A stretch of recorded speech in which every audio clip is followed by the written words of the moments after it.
Assalamu alaikum, dear students. Today I am going to deliberate on the topic that is Vedic education. This is your development of education system in India. There we have the topics. The first topic is that is Vedic education. Dear students, you might be knowing that during Vedic period, education was considered as the greatest gift. And this Vedic education, it is as old as Indian civilization.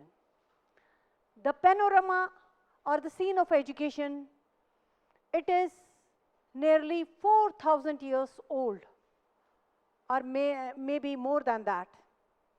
During Vedic period, different types of education were evolved. Why? Due to the changing needs of time and demands of the people. So during Vedic period, different types of education, that is Vedic education, Brahmanic education and Buddhist education were evolved. So these three types of education, they were studied under one heading. That is, in ancient period, we are studying three types of education: Brahmanic, Buddhist, Brahmanic and this Vedic. But this Brahmanic period, this has been deleted in your syllabus. Why? Because this Vedic period and this Brahmanic period, there are much more similarities. So you have not to study this Brahmanic period. You have to study only Vedic and Buddhist period. Now this Buddhist period, in Vedic period, we will first of all study the term Veda. What does this Veda means? Veda comes from the verbal root vid. Vid means to know. To know what? Knowledge. Knowledge of what? Knowledge of Dharma and Brahma. Dharma means religion. Dharma, it is something which prevents us from going down and makes our welfare. On the other hand, Brahma. Brahma means Kainat. It is considered as the cause of creation. Veda occupies a very important place in Indian life. Why? Because this Veda or Vedic education, it is considered as a torchlight of India's path of progress. Even Indian people, they are inspired by Vedic education. So we can say that Vedas, they occupy a very important place in Indian life. And in the hierarchy of education, the Vedas, they are the first to be revealed and others being evolved from them. Vedas से ही सारे वैदिक के जितने भी books हैं, जितने भी वेदास निकले हैं, वो वेदास से ही निकले हैं. So the basis of Indian culture lies in Vedas, which are 4 in number. The first Veda is Rig Veda. What does this Rig Veda means?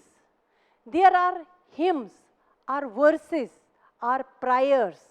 There are 1,700 hymns, जिनको हम अपने लैंग्वेज में या अपने मज़हब में कहेंगे आयत, verses. So there are 1,700 hymns. So it is the oldest strata of Indian culture. Then second Veda is Yajur Veda. What is this Yajur Veda? It is the Veda of prose formulas or mantras, hymns or verses, prayers and sacrifices that were uttered by the priest. It provides us information about religious and secular aspects of life of the Indian people. जिस तरह हम हदीस सुनते हैं, फलानी हदीस में क्या लिखा है, इसमें क्या बताया गया है, ऐसे ही जो यजुर्वेदा की इनकी वेदा बुक है, उसमें कुछ ऐसे लिखा है कि आप लोगों को लाइफ को कैसे बिताना है. उसमें क्या लिखा है? Secular aspect of life. आपको ज़िंदगी में किस तरह से अमल, किस तरह से पुण्य कमाना है, क्या क्या करना है. जिस तरह हम कश्मीरी में वो जो प्रायर है, शक्ल छुस इंसान मगर इंसानियत निश बेखबर, है ना। सो इस बुक में इनको क्या बताया गया है कि आप अपनी लाइफ को कैसे बिताओगे। Then third book is Samveda. What is this Samveda? This is the Veda of chants, which is a collection of verses with musical notations to aid the performance of the sacred songs. आपने देखा होगा हमारे religion में भी हम नाथ बोलते हैं जब हम मगन होते हैं ऊपर वाले के साथ, तो हम भी नाथ बोलते हैं। जैसे ना, हमद सरी तस खुदाए पद यम करमो जहाँ, पद यम करमो जहाँ, है ना नाथ। या इसमें हमने कहा Samveda, it is the Veda of chants. What does it means? इसमें भी ये भजन कीर्तन करते हैं। कैसे? जैसे फॉर एग्जाम्पल इनको भगवान को खुश करना होगा, कुछ लोग सीरियस होके, कुछ लोग गा के। कैसे? तुझ में राम मुझ में राम सब में राम समाया, सबसे कर ले प्यार जगत रे कोई नहीं है पराया रे, तुझ में राम। या कश्मीरी में आपने देखा होगा, माशर कर दया वर दया है भवानी। सो ये जो ये किताबें है, ऋग्वेदा, यजुर्वेदा, समवेदा, समवेदा में म्यूजिकल भजन करके भगवान को या ईश्वर को खुश करते हैं, भजन करके, कीर्तन करके। Then there is fourth book, that is Atharva Veda. ये अथर्वा वेदा बुक जो है, ये क्या है? The Atharva Veda is a book of magic spells used against hostile diseases, animal, force, wizards and demons. जो ये चौथी बुक है, इस बुक का नाम क्या है? अथर्वा वेदा।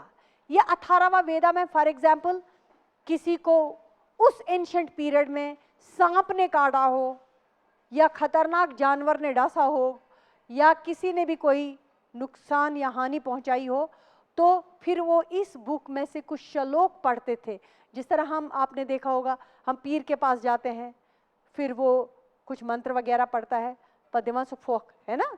सो उसी तरह इसमें भी ये जो अथर्वा वेदा में भी ऐसे ही कुछ वर्सेस, कुछ प्रेयर्स होते थे, जो फिर वो जो जिस बंदे को कोई तकलीफ हुई होती थी या सांप ने काटा होता था, तो वो ये पढ़ के उसको फूंक देकर तो कहते थे उसको वो जी ठीक होता है।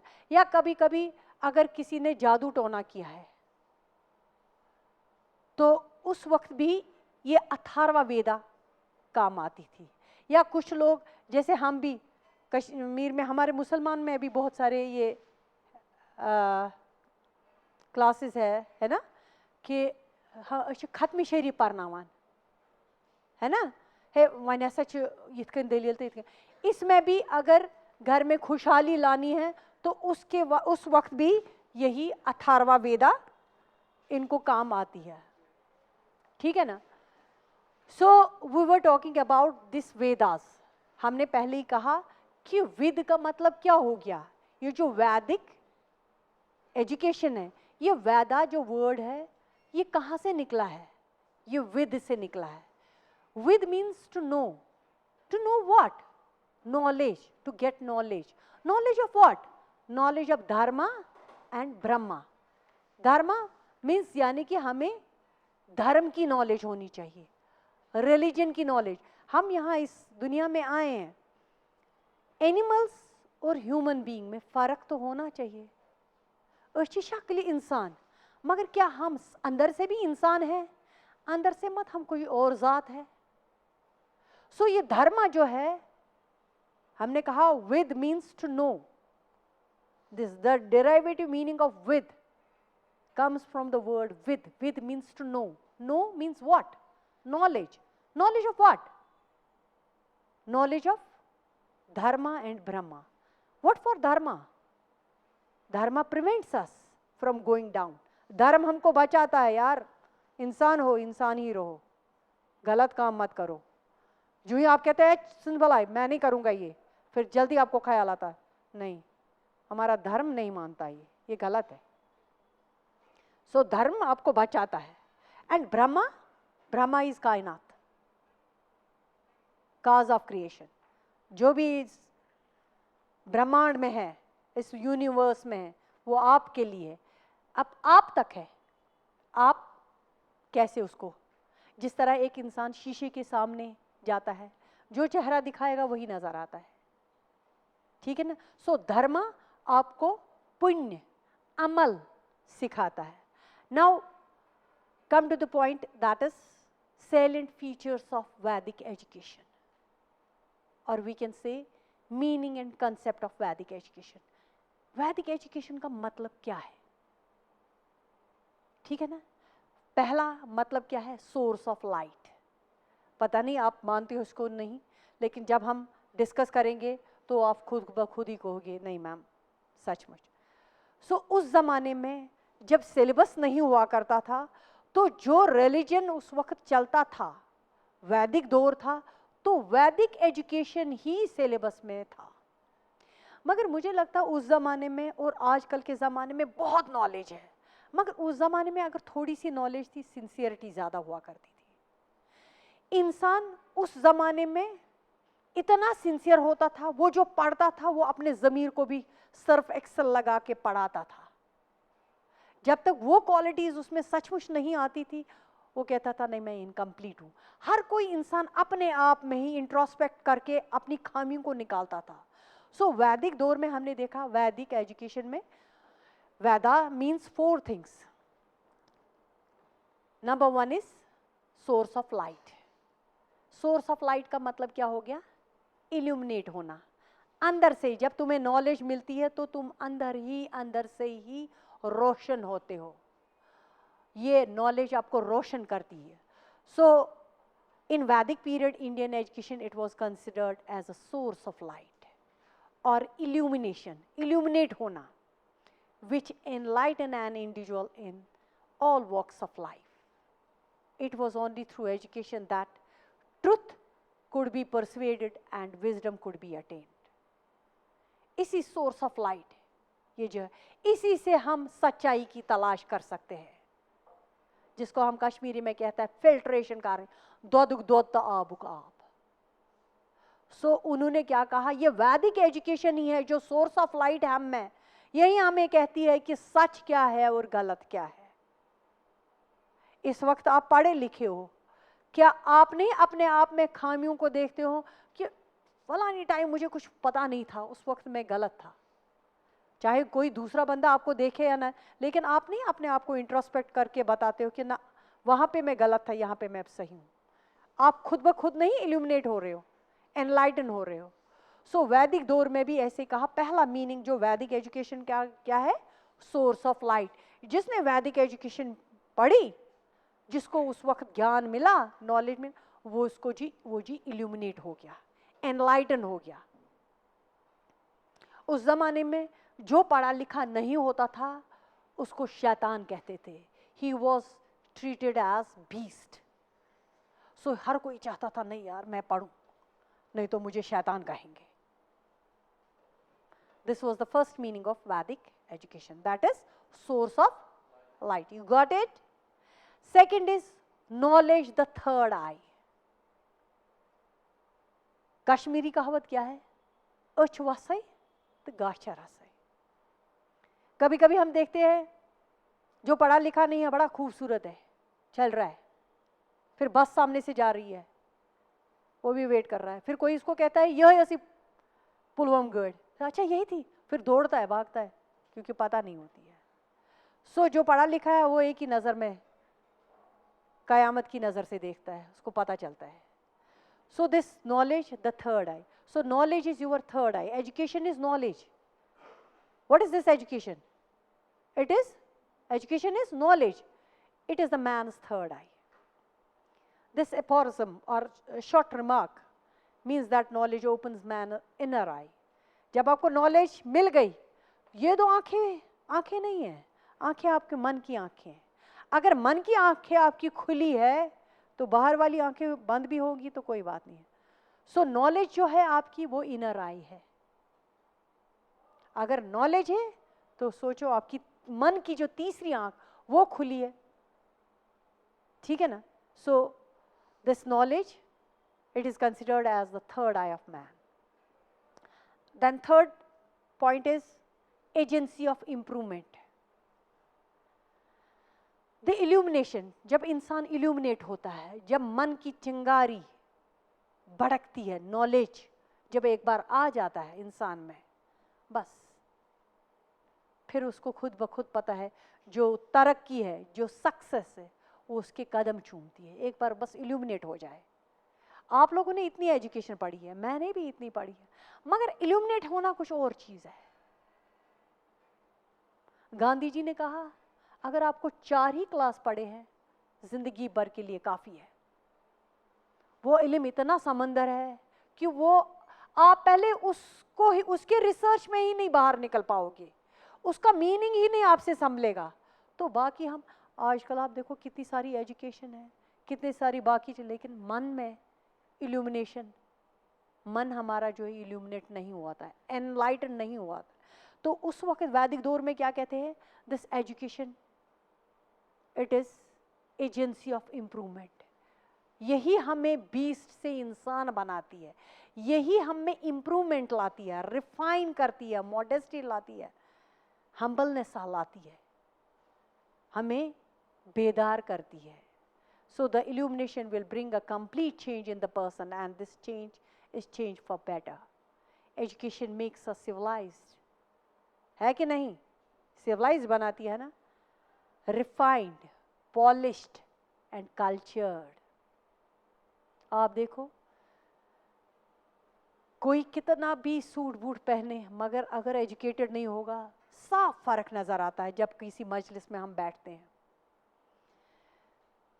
दूसरा बंदा वो उतना सूट बूट पहन के ना हो लेकिन कल्चर्ड हो, तो निगाहें उसकी तरफ पड़ती है. नहीं सचमुच इसमें एटिकेट्स है, नहीं कोई कह के गया, कोई मैसेज दे के गया, ठीक है ना. So third point, salient features of वैदिक एजुकेशन में हमने क्या कहा, agency of improvement. Fourth point is this वैदिक एजुकेशन, इट इज नॉट, मतलब ड्यूरिंग वैदिक period what they say that this Vedic education, it is not merely book learning. अब for example, मुझे अकल लड़ानी है, किसी को कोई प्रॉब्लम हो गई, मैं नहीं कहूँगी ठहरो इकरा, पहले मैं बुक में देखूंगी बुक मुझे क्या कहती है. हम हमेशा किताब को ही नहीं कंसल्ट करते हैं. नॉलेज एक बार हम में आ गई, एनलाइटन हम हो आ गए, राइट एंड रॉन्ग का हमें डिफ्रेंशिएट करना आए, उसके बाद हम नहीं कहेंगे कि जो कुछ हमने बुक में पढ़ा था ठहरो हम इसका प्रॉब्लम सॉल्व करना मैं बुक में दूँ. कभी कभी हम देखते हैं एक रेड़ा वाला जो हमसे ज़्यादा सिविलाइज्ड होता है, वेल मैनर्ड होता है. मैंने एक बार ही देखा एक रेड़ा वाला कह रहा था वहाँ से कुछ हंगामा हो गया, हालत ख़राब होगी, किसी पेरेंट का कोई औरत चल रही थी बच्चे को लेकर, तो वो रेड़े वाले से कुछ खरीदना चाहती थी फ्रूट्स वगैरह, तो जो ही कुछ हंगामा सा होने लगा तो उसने कहा कोई बात नहीं, पैसे रखो आप पहले बच्चे को कुछ खिलाओ तो बाद में मैं मिलूंगा. तो मुझे लगता है अगर कोई पढ़ा लिखा हो तो वो कहता है पहले पैसे दो तो फिर बाद में भाग जाओ. सो जितने भी मैनर्स, सिविलाइज्ड, रिफाइंड कल्चर, ये बुक से ही नहीं आती है. हम नहीं कहेंगे पहले हम बुक पढ़ेंगे तब. सो वैदिक दौर में कहा है उन्होंने क्या, साइलेंट फीचर्स ऑफ वैदिक एजुकेशन क्या थे, कि इन्होंने कहा वैदिक एजुकेशन में कि it means 4 things. Number 1 is source of light, कि एक इंसान जो है वो एनलाइटन होना चाहिए, इल्यूमिनेट होना चाहिए, अवेकन होना चाहिए, ठीक है ना. फिर दूसरा क्या कहा उन्होंने, नॉलेज द थर्ड आई. जब नॉलेज उसको मिल गई सो जो उसकी मन की जो तीसरी आंख खुल गई, ठीक है ना. फिर तीसरा पॉइंट, एजेंसी ऑफ इम्प्रूवमेंट. यही है नॉलेज, यही एजुकेशन एक इंसान में क्या इम्प्रूवमेंट लाती है, बीस्ट से उसको ह्यूमन बीइंग बनाती है, सिविलाइज्ड बनाती है, वेल मैनर्ड बनाती है, कल्चर्ड बनाती है. Then we cannot say that everything comes from the book. That is, illumination is the central concept of education. it does not mean that it has always to come from the books. Thus, education is not merely book learning. Such terms as knowledge, awakening, humility, modesty, etc., they are often used to characterize education in the Vedic period. Thank you very much.